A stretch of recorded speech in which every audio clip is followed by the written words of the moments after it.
all bear with me a moment that we have a fairly weak microphone. So I'll be brief, but I just want to welcome you all here to our tour of the Pine Grove Cemetery tonight.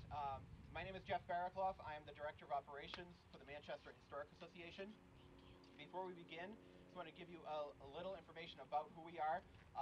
We are a member-based organization. I know many of you are members of our organization. Thank you all for your support. If you are not a member and are interested in joining, we do have membership brochures up here, so please see myself or Christy Ellsworth before the night is over if you'd like to learn more about becoming a member.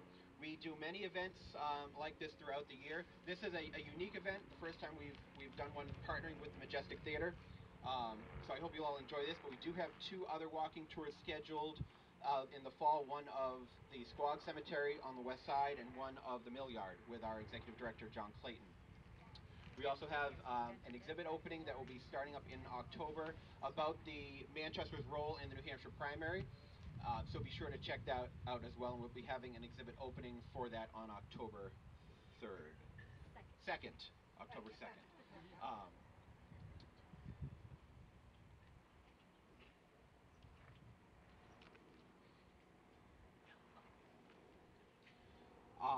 So tonight I'm going to hand this over to Christy Ellsworth. She is our museum educator who has planned this great event. You all should have received a sticker, mark, when you checked in, that has a number on it. That is the number of your tour. There are going to be 5 different tours going on simultaneously here tonight. And I will turn it over to Christy to explain how that process will work. All right, thank you so much and welcome. Like Jeff said, I actually am going to turn the microphone over for 1 second. Where is Rob? Rob from the Majestic Theater, I'm sure would love to promote his amazing organization as well. So let me kind of give Rob an opportunity to do that, and then I'll give you the lowdown. I didn't realize I had to talk. Thanks for joining us for this event. We did something similar for a private event 6 months ago, and that gave us the idea to do this together, and we've always loved working with the Historic Association. Those of you who have been long-term members probably remember when we used to do partnerships with our theater at St. Marie's. Some of you came to the Vaudeville show and the George M. Cohen show, but we're great to be part of this. You can check us out. We opened a brand new theater 2 years ago on Page Street. If you don't know where Page Street is, it's between Candia Road and Hanover Street. We opened a small 160-seat theater there. Come and check it out. It's cool. And we still do shows all over the place. But we are full-time community theater. Next season, we're producing 15 shows in 10 months, so we're very busy. And we're about to announce our 29th season next month. So definitely check us out, majestictheater.net, or stop by and we'll give you a tour and say hello. But thanks for coming tonight. You could have asked for a better night, huh? Right. It's not too humid, it's nice and breezy, and the dead have come out to talk to you.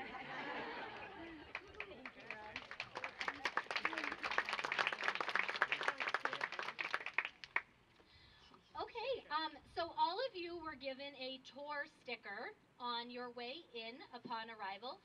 If you have not done that, please see myself or Jeff relatively quickly, and we will get you where you need to go. So on that tour sticker, you have a number, 1 through 5. There are 5 groups led by our Granite State Ambassadors. Can the Granite State Ambassadors raise their hands? Perfect. The Granite State Ambassadors are an amazing organization that helps a lot with our volunteer spots that we need to fill. And so tonight they are going to be your tour guides. You will have a Granite State Ambassador in the front of your pack and one as the caboose. So when you are assigned your ambassador, if you want to stay between them, that would be great. There are 11 graves with 11 live actors at them. We are going to do a shotgun start, much like a golf tournament. So when we divide into our groups, Rob will take the first 2 groups. Rob is back there. So he will take groups 1 and 2 to their destination. So if you are in groups 1 or 2, you can head back to the Rob area. And then I will take groups, actually Karen, where is Karen? Karen's back there. Granite State Ambassadors, if you are in group 3 or 4, please head back to Karen. And if your name tag says group 3 or 4, you will head back to Karen. If you are in group 5, you can stay right here with me and I will lead you where you need to go. So your actor will give his his or her biography in a first-person encounter. If you have questions that they do not tell you and they're not able to answer them, please direct them to Jeff, myself, or the Google. And that way you can really enjoy your experience and not confuse our actors. And when we ring the bell, which you all heard, I won't do that again, it'll be time to rotate, and your Granite State Ambassador will lead you to the next grave, and ultimately you will end up back here at the chapel. So without further ado, I think we're going to start. Okay.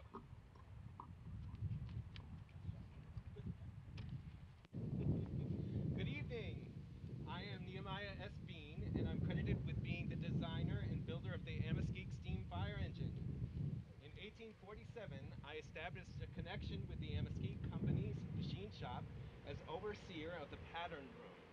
In 1850, I became the superintendent of the locomotive department, a position that I held until 1854, when I moved to Lawrence, Mass. In 1858, I returned to Manchester and resumed my position with the Ameskeek. I was the first constructor of a steam fire engine in New England. You see, I was a locomotive machinist in Manchester and a member of the hand tub company, my job being to work the brakes. It was then that I had the idea that there must be a better way to pump water by hand. So in the winter of 1857 to the spring of 1858, I invented a successful steam fire engine. I conceived the first idea of this invention while working at the brakes. I communicated it to Thomas Scott, a fellow workman, and after hard and patient work, we produced the first steamed fire engine ever built in New England on July 4th, 1859. Ameskeek No. 1, the first steamed fire engine I designed, was put on trial, which after withstanding several very severe tests, was sold to the city of Boston for $3,500. I took out 6 patents on the invention, the second in importance related to the pumps and boilers. I then arranged with the Ameskeek Manufacturing Company for the manufacture of these engines, and for 20 years I superintended the building of some 600 fire engines. These fire engines were sold all over the world, as far away as Japan and South America. After a time, my patents and those of Ameskeek Corporation were finally sold to His Honor Emeritus Blood, representing the Ameskeek Locomotive Works, and I retired from my active superintendence, and my nephew took my place. For rapidity in getting up and retaining steam, as well as for general excellence in other respects, the Ameskeek Bean engines enjoy a very high reputation. I'm a very large owner of real estate in Manchester and considered one of its oldest, most substantial, and most successful citizens. Known to be of excellent judgment, unflagging industry, and the most thorough integrity. I am master of my business and devote myself to it without reservation. Outside of business, I had little ambition and no desire for notoriety. I aspire to no political office and do not wish to go to the front in public affairs of any kind. I live plainly and quietly, best known in connection with the steam fire engine, which I invented and which has contributed largely to the business, as well to the reputation of Manchester. Oh, thank you. So is one of your fire engines the one that's at the Historic Association? You will have to ask. I believe the one believe that's it. in the Millyard is an example of one of those, yes. Well, it's very beautiful. Thank you. If you would like to just walk around this area, we have to wait until the bell Bell rings. rings before we lead you to the next reenactor.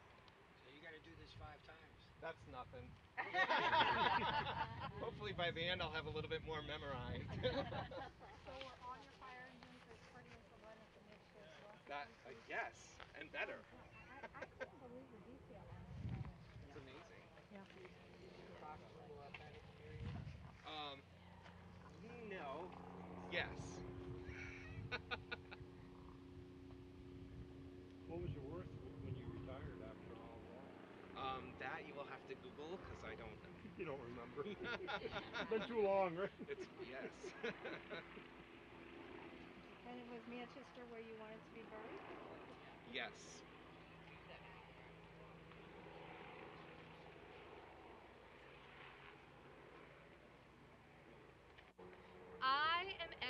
Hill, Hawks.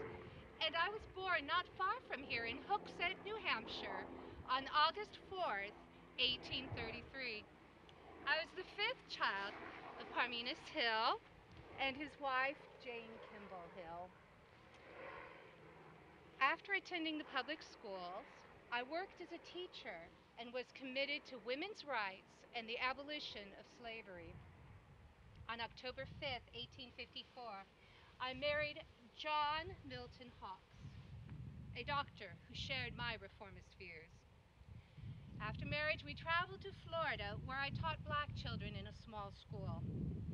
In the evenings, I began reading my husband's medical books, and in 1855, I enrolled in the New England Female Medical College, graduating in 1857 into a profession that was still the domain of men. When war broke out in 1861, I applied for a position as a physician or a nurse in the Union Army, but I was repeatedly refused.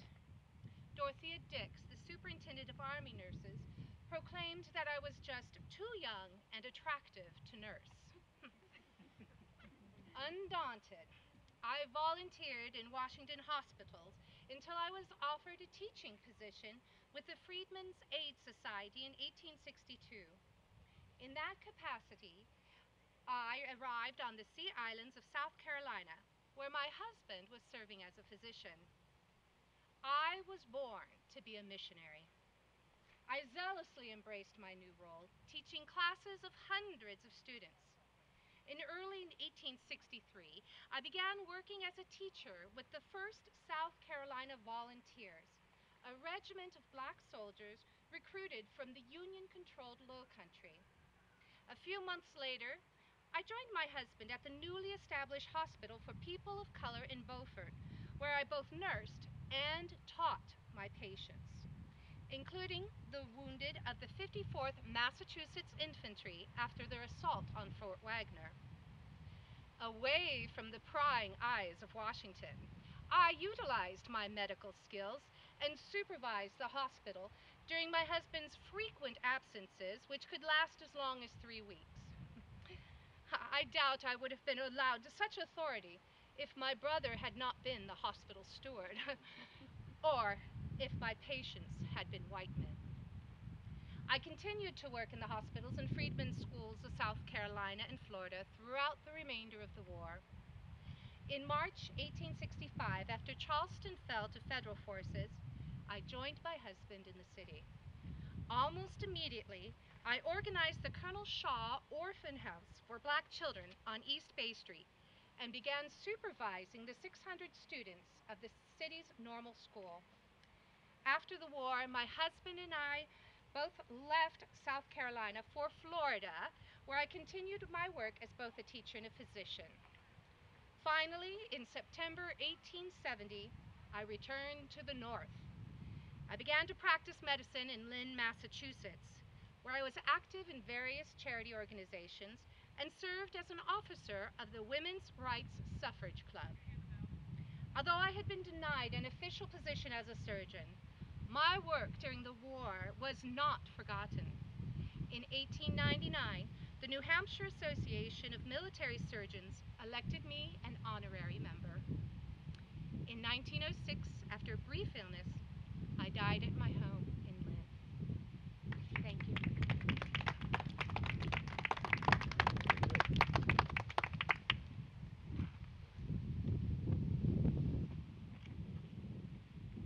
Again, if you'd like to mill around, we have to wait for the bell. You have to wait for the bell. Yes. Is there any information I could clarify? I don't know enough. How you got started in Millyard, or if you were in Lynn, Massachusetts?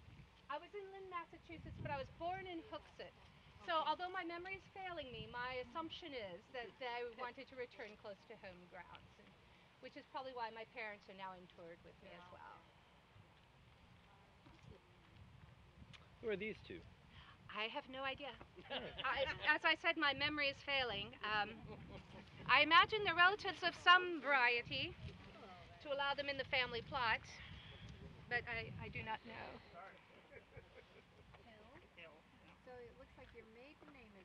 My maiden name was Hill, so these may be. I was the fifth child. Perhaps this is a sibling. I think Your that's the husband's wife buried of here? I'm Your sorry? husband's buried here? My husband is buried with me, yes. We are You're both both buried buried, here. yeah. My husband and I are here. My parents are there, and I bet that's a brother and a brother's wife, perhaps. I'm not quite sure. Must have happened when I was down south. I don't know. I'm not sure the dates. How many children do you have? I do not know that I have any children. Oh. But again, some of the ladies here may have better memories or information. As you can see, the facts of my own life, I had to refer to notes, so my memory is not what it used to be. Wow. So yes, I'm afraid. Now, when you did all that Oh, you've been moving, there for a while. I was how did you, was it by horse and buggy, or did you travel from the Carolinas to Florida and back here? Well, I'm sure it was some combination of buggy and train, perhaps. Ships too. Ships? Ships, yeah. Oh, certainly, up and down the Atlantic. So, Oh, okay. yeah. Thank you. Thank you. Yes, that would make a lot of sense. I didn't know who went on ships at Well- that time, if it was just anybody or. To the Frank Pierce Carpenter Mausoleum. You may notice on your tour that this is the biggest, the largest one here in the cemetery. Pretty impressive. Well, I'll get to that in just a moment, but let me tell you a little bit about myself. Merchant, manufacturer, and banker. I, Frank Pierce Carpenter, was born the son of David Morrill Carpenter and Mary Perkins Carpenter in Chichester, New Hampshire, in the year 1845.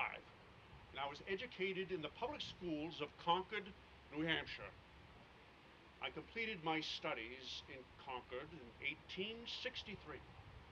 And in 1864, I came to Manchester as a young man, starting out my career in the grain and flour business. I then sold tea, coffee, and spices.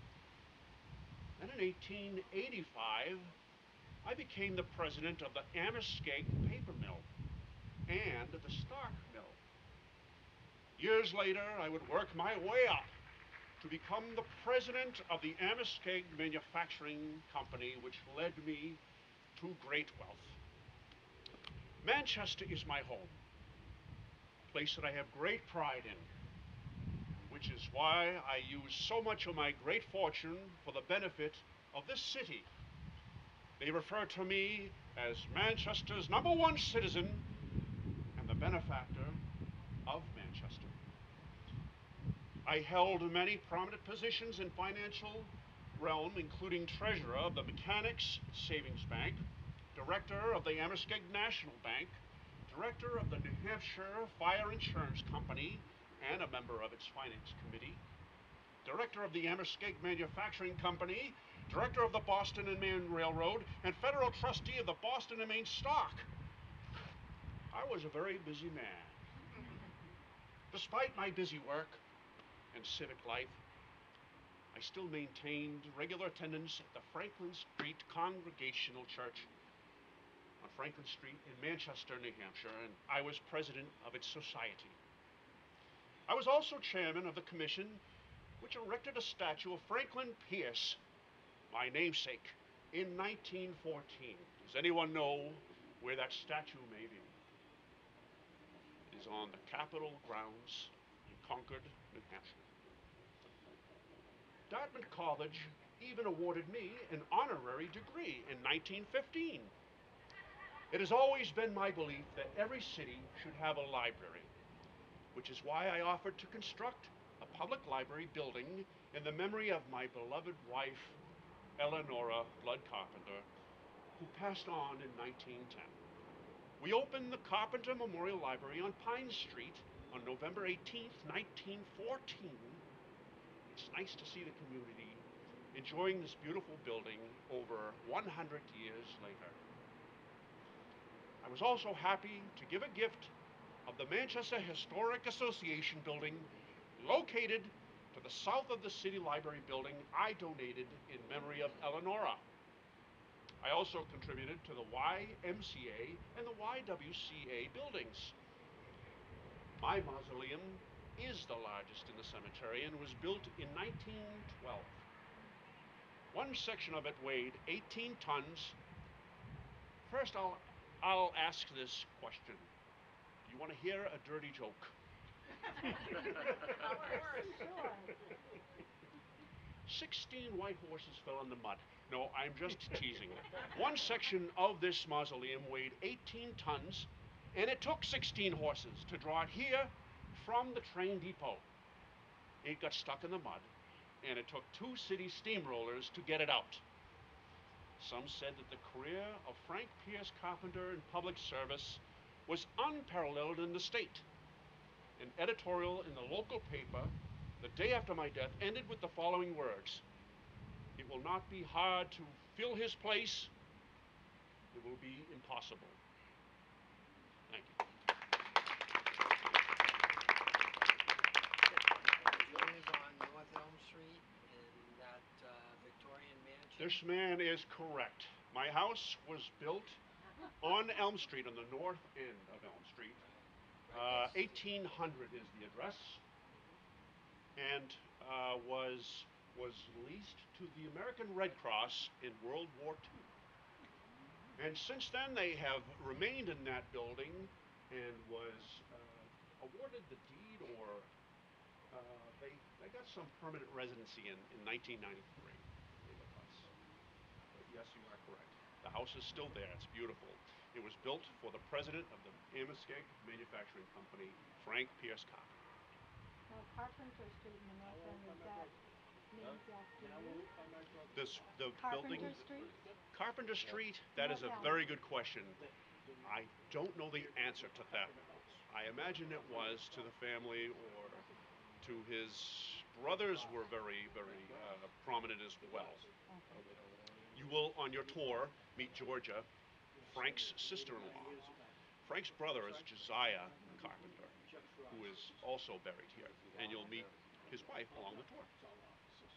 Are you the only one buried in Now, there? this was built in 1912. His wife passed on in 1910, and she is buried here as well. So just the two. Yes, yes. He has family here on the grounds. You will meet his daughter very soon, and his son is buried just over here. And his name was Aratus Blood Carpenter, named after Frank's father-in-law, Aratus Blood. Now, Aratus Blood is buried in Valley Street, and he has one of the most fanciest mausoleums in that cemetery. Aratus Blood he made his fortune in manufacturing locomotives and fire engines here in Manchester. And the fire engines through the Amoskeag?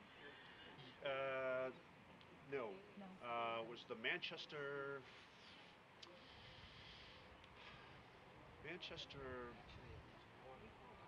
locomotive company, something along that line. I'm afraid I don't know that exact answer. How many people are there now? There are two. Thank you. Yes, Eleonora.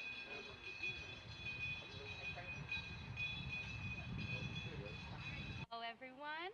My name is Betty George, and I was born here in Manchester to Thomas and Angelina George, both being immigrants from Greece. My acting and singing career began here in Central High School, where I was a member of the Maskers stage group. I was voted most beautiful girl in the class of 1943. My singing career began in 1945 when I became a soloist for Glenn Gray and his Casa Loma Orchestra.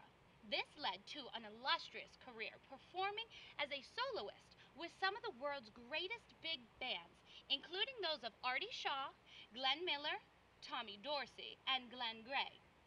In 1947, I was singing at the Coco Cabana nightclub in New York City.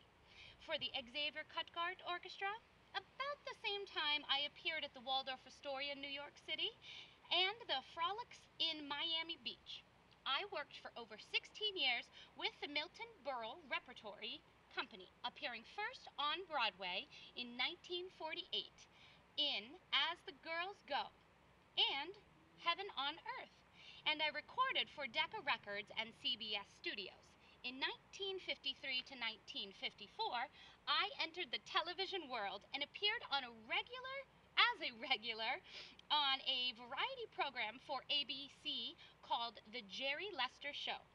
But I was destined to return to Broadway again in the Milton Berle's Repertory Company in 1955. I appeared in Ankles Away. I received many great honors in my career, but I was once voted the possessor of the world's greatest ankles. In the 1970s and 1980s, I revived my career becoming a regular guest on local TV in Albany. Some of my personal friends include Carmen Miranda, Frank Sinatra, Burl Ives, Tony Bennett, Peggy Lee, Al Hirt, Buddy Haggard, and Sergio Franchi. Oh, and Liberace. Oh. Walter Winchell, the famous newspaper columnist, once called me one of the 10 most beautiful women alive, and the Greek goddess of song.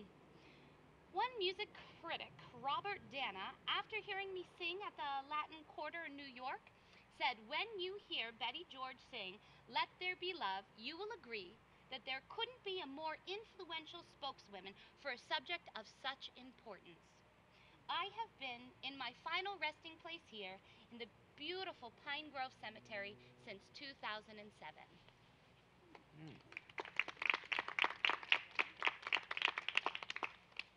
How old were you when you passed on? I believe I was 80 years old. It was so long ago I can't remember.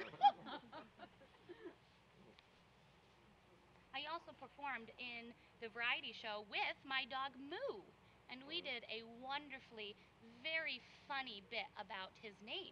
They called him Move because he was a stray dog and everyone said, move along.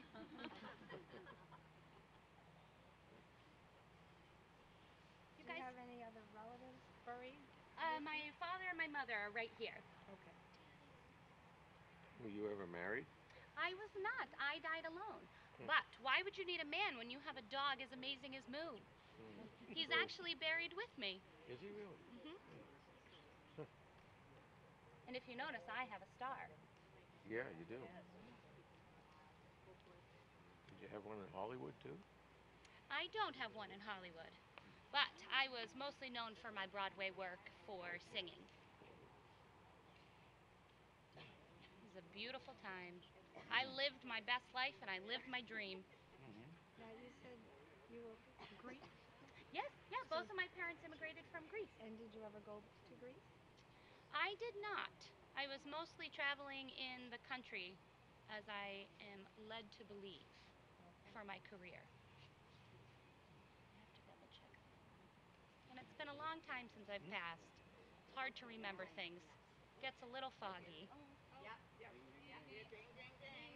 Now, your hair, is that how you would have had it at one of your performances? I wore it all different ways. I wore them in soft curls. I wore them in victory rolls. I wore it shorter, a little bit longer.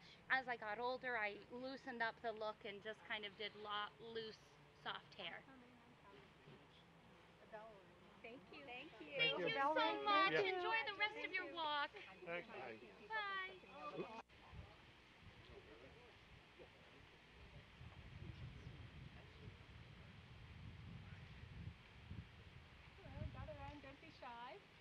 My name is Mary Carpenter Manning.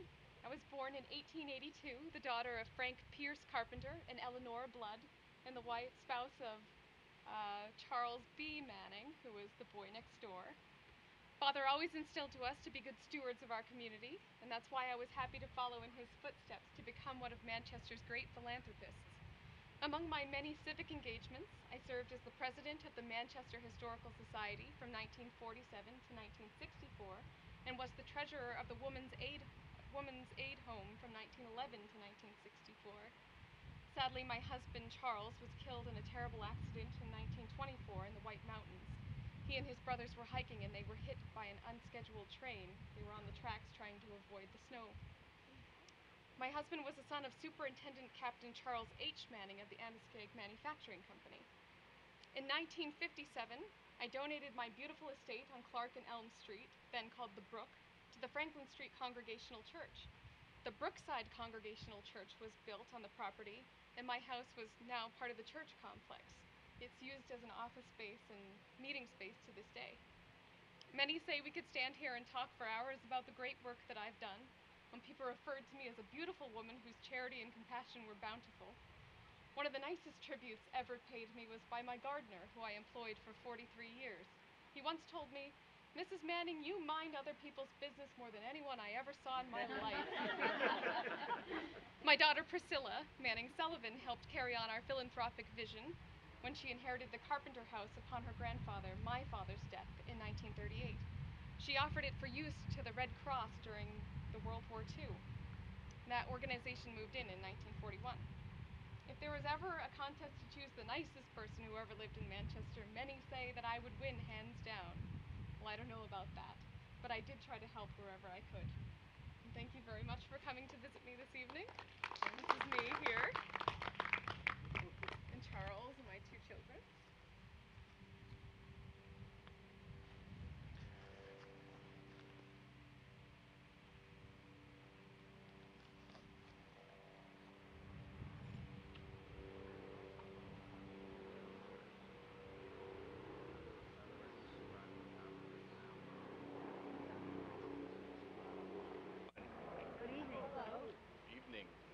Enjoying the tour so far.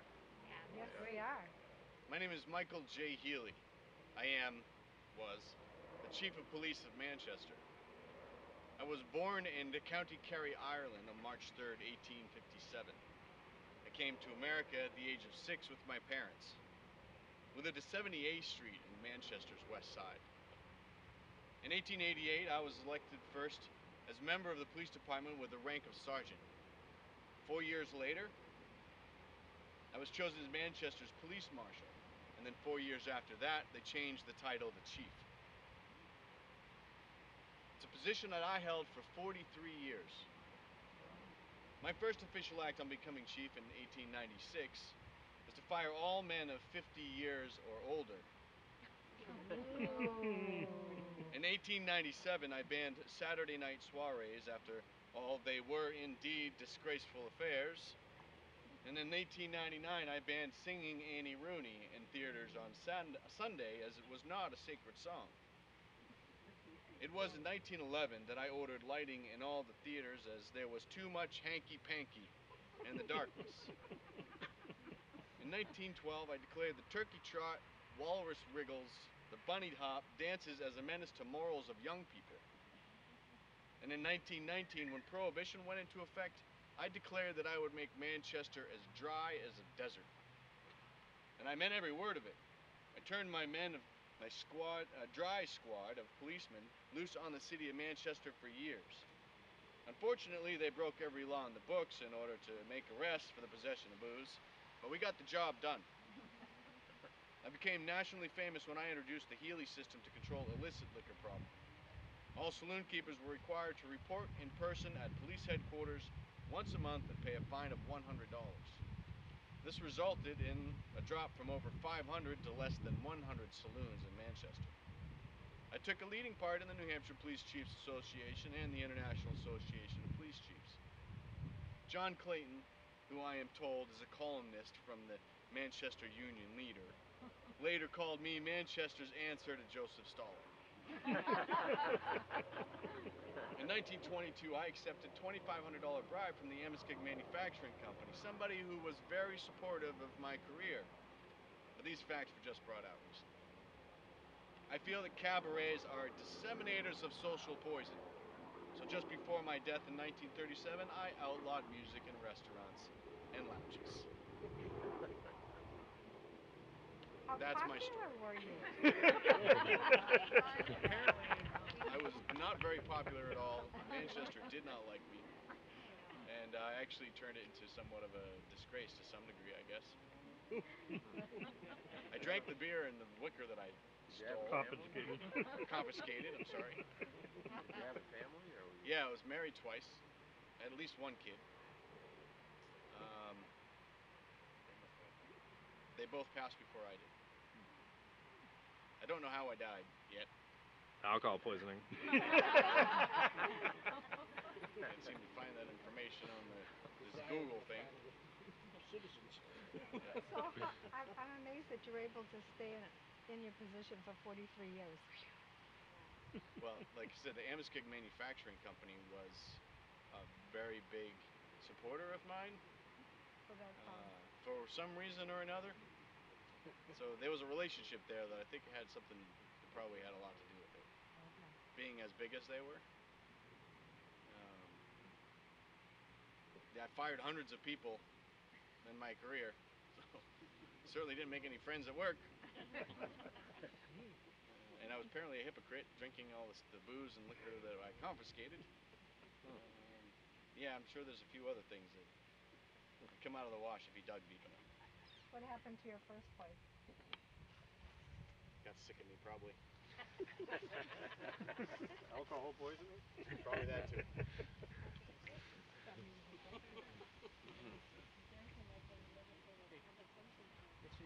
Yeah, there's some names on the back here that are related to the wives and the children.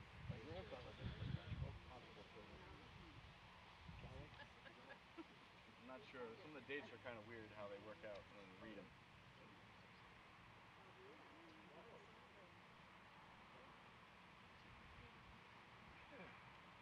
Come on up. There's plenty of room.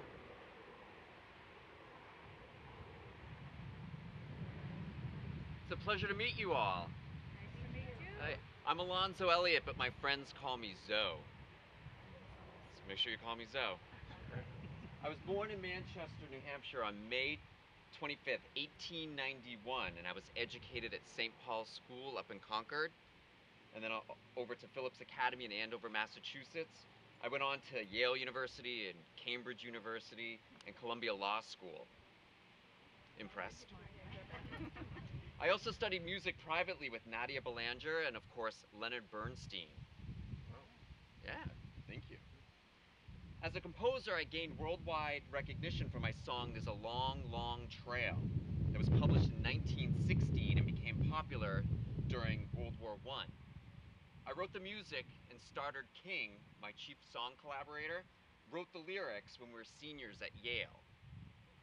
I created the music as an idle pursuit one day in my dorm room at Yale in 1913. King walked in, liked the music, gave the first lyric, and then I sang out the second lyric, and it was all born. That's how it happened. Against better judgment, we performed it with some trepidation that evening at our fraternity. The first tune gained attention in England and later became popular in this country. Now, we were first published in London in 1914 because there was no US publishers that would take a gamble on us.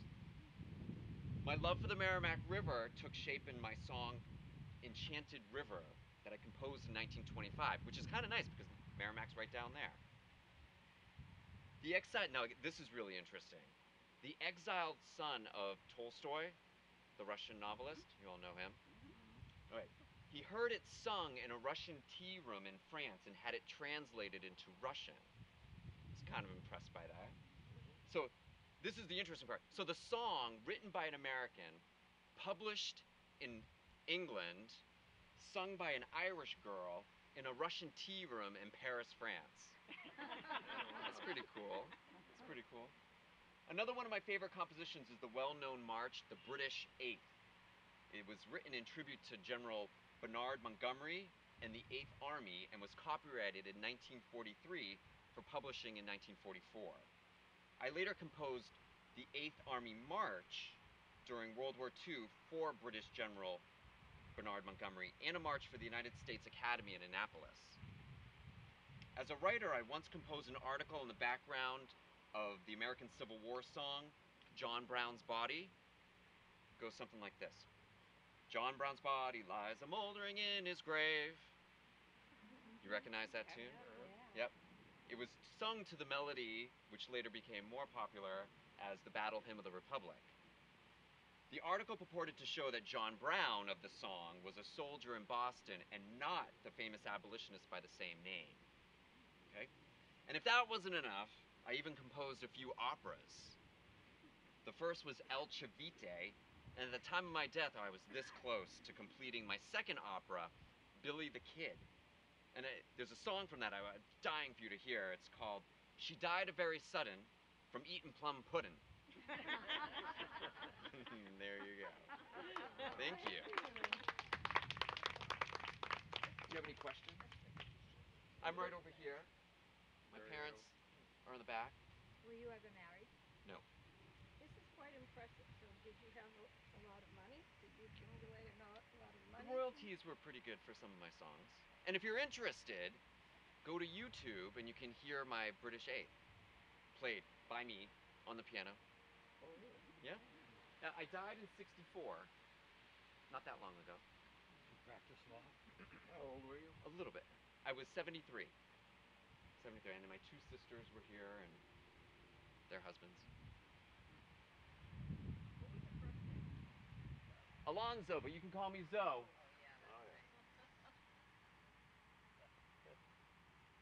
Did you live in Manchester or not? Not really much. I was born here and went to school, but then I saw the world. And you wanted to come back to Manchester? That's right, I died in Connecticut, but I wanted to be buried here, my hometown. What did your father do for work? Really good question. I'm not really I sure. didn't know if there was any relation to No, Elliot. no. There's two T's up there. Oh yeah, that's right. They stole our name. That's Elliot. They did. Yep, Elliot's got one. Right, so good evening, everyone. Good evening. I am Byron Chandler. My father, George Byron Chandler, was president of the Amoskeag Bank and director of numerous other companies.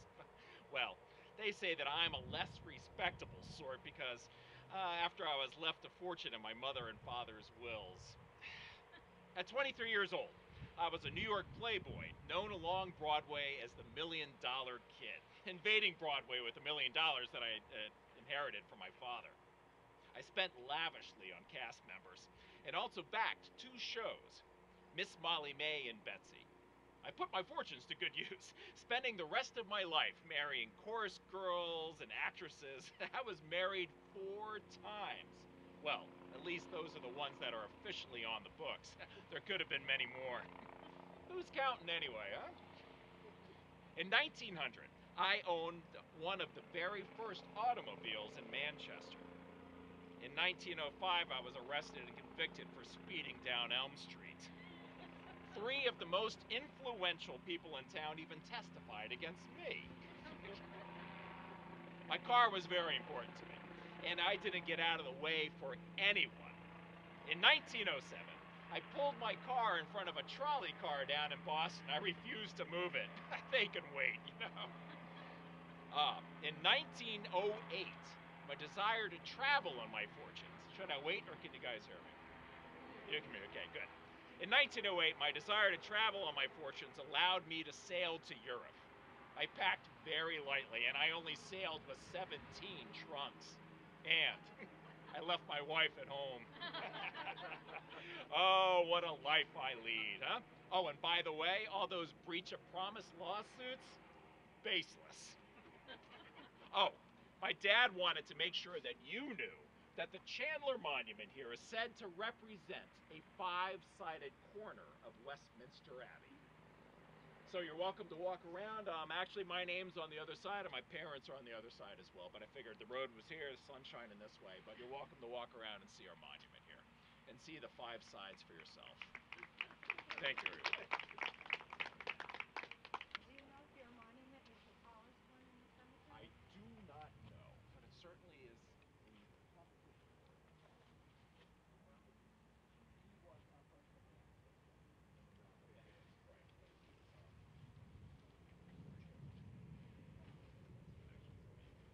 Do you know when his death was caused? I do not. Was there a fire? They were back to Relation yes. to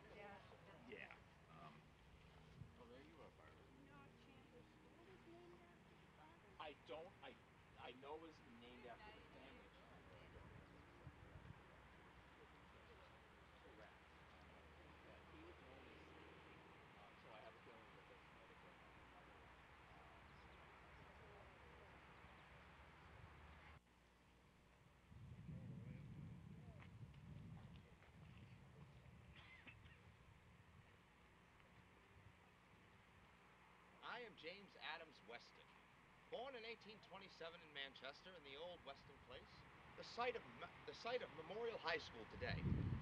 My education was attained in academies at Manchester and Piscataqua, where I studied engineering. Determined to become a civil engineer, I taught schools during the winters, and at the age of 19 was appointed assistant civil engineer at the Concord Railroad in 1846. Promoted to the position of chief engineer in 1849, I also performed the duties of roadmaster and master of transportation at the Concord, Manchester, and Lawrence Railroads. I surveyed and superintended the construction of the Concord Waterworks, and in Manchester I was the foremost advocate for the building of the waterworks system. I first entered politics as the mayor of Manchester, a position which I held on 4 different occasions. This was quite the accomplishment, as Manchester was predominantly a Republican town at the time. In 1871, I secured the Guban National Democratic nomination, and after a close popular election, the legislature named me the official governor. In 1872 and 1873, I actually lost my re-election bids, but I was successful in winning re-election in 1874. During my 2 terms, an important railroad merger was authorized, and numerous Democratic appointments were made in the judiciary, as well as the state jobs that were previously held by the Republican Party. After completing my 2nd term as governor, I retired from the political life. However, I continued to stay active, working in the banking, insurance, and railroad industries. My memory lives on at the Weston Observatory in Derryfield Park, a structure that I bequeathed money to upon my passing. I am humbled by the text that was written after my death in 1895. One of the dearest ambitions in the heart of Mr. Weston was the desire for the prosperity of Manchester, and no man labored more zealously to secure this end than he.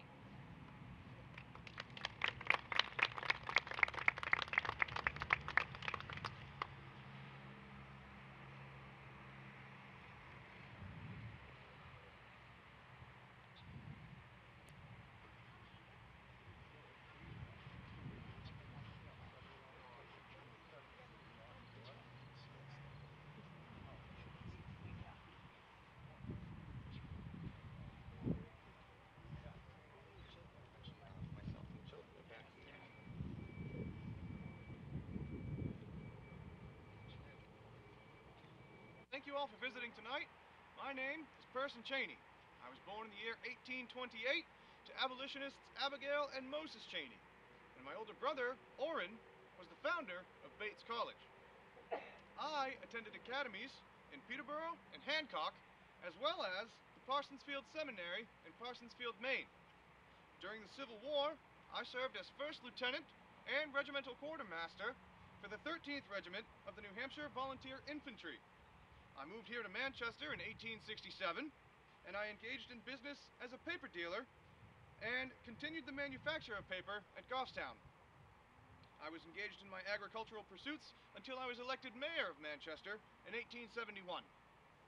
In the year 1875, I became governor of the state of New Hampshire. During my tenure, patronage jobs and judicial appointments were reinstated to the Republican Party, state government was restructured, and reform measures were initiated to stabilize the state's declining economy. I was appointed as a Republican to the United States Senate to fill the vacancy caused by the death of Austin F. Pike, and I served from November 24th of 1886 to June 14th of 1887, when a successor was elected and qualified. I was not a candidate for the election to fill the vacancy, and I resumed my former manufacturing pursuits, as well as serving as the envoy extraordinaire to Switzerland until the year 1901, when I died at the age of 73.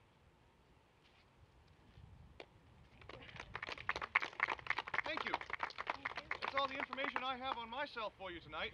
I would invite you to please admire this wonderful Celtic cross artistry on the front face of my gravestone here.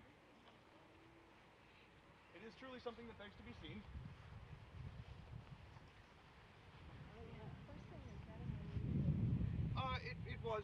It was an unusual name. I got the feeling that my parents just could not decide. Could not agree on anything, and so they decided it only made sense. I am what I am. I am a person. But I'm a great fan of this intricate Celtic cross work here. It's a lovely family piece.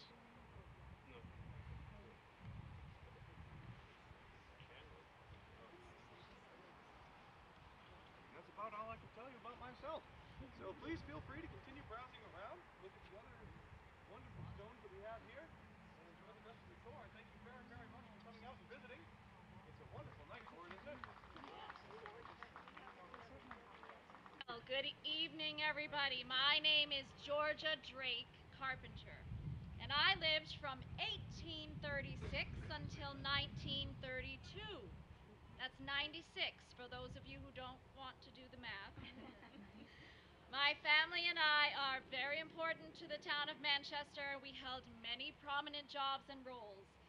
Did you also know that I am a descendant of Sir Francis Drake, the explorer and first Englishman to circumnavigate the globe? My father was the famous Pittsfield pioneer, Colonel James Drake. My husband, Josiah Carpenter, was a successful banker and real estate mogul who served as a banker in Pittsfield, New Hampshire for over 20 years. This led us to leave many gifts to the towns of Pittsfield and Manchester that are still appreciated to this day. The Josiah Carpenter Library was erected in 1901 in time for Pittsfield's first Old Home Week. This neoclassic building, designed by William A. Butterfield, was our gift to the town of Pittsfield. I grew up in the home 2 buildings to the east of that library. My husband was a brother to Charles H. Carpenter. He had served as a cashier in the Pittsfield Bank and subsequently made a fortune in the banking business here in Manchester. Frank P. Carpenter, just down the way, was also Josiah's brother. He was Manchester's greatest philanthropist, donating the public library in memory of his wife and the historic association building. Following in a long tradition of philanthropy, Josiah and I gave a stone parish house and a beautiful stained glass window to the Grace Episcopal Church right downtown. It was in memory of our daughter, Georgia Garish. It was completed in 1913. This was on land just west of the original plot. It was designed by Cram, Goodhue, and Ferguson of Boston and matched the Gothic style of the church. However, Josiah was not the only one with successful siblings. My own brother once served as the president of the Shell Oil Company. Thank you very much. Please come up and see. It's a beautiful building. I've noticed the only name on the whole monument is Carpenter. Neither Mary or Josiah's name are anywhere on the outside or anywhere on the inside that I can see. So it's very... And is it just the 2 of them? I believe it's just Mary and Josiah. Yes, there's 2 cribs inside.